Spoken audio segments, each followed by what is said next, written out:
Hello বন্ধুগণ, আপনারা সকলে ভালো আছেন? আমিও আল্লাহর রহমতে ভালো আছি। ভালো থাকি কেমনে কন? ঘরে একজন নতুন সদস্য আনছি, কিন্তু তারে তো সহজে কেউ মাইনা নেয় না। এই যে আমার সুন্দরী দেখেন না, সুন্দরী আনা, সে তো অনেক সুন্দরী, সে তার রূপের অহংকার করে। এই আনা, এত রূপের অহংকার করতে হয় না মা। এই যে কালো বিড়ালটা দেখতেছেন না, ওকে আমি রাস্তায় কুড়িয়ে পেয়েছি। পুটু, আয় পুটু, বাইরে কি দেখো মা? পুটু, ও মা, কি দেখো বাইরে?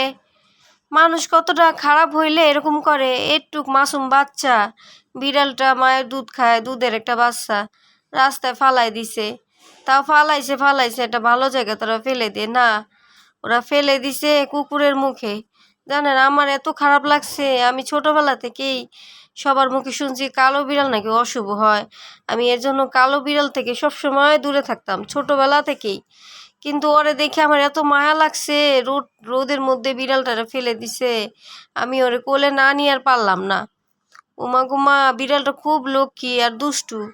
ও খুব সহজে আমার বাচ্চাদের মেনে নিছে, আর ওদের সাথে খুব সহজে ও মিশে গেছে। আমার এটাই আনন্দ লাগতেছে, কারণ ও যে মিশে গেছে, ও একঘেয়েমি না, খুব ভাল লাগতেছে। এই দেখেন কি সুন্দর খেলতে আছে।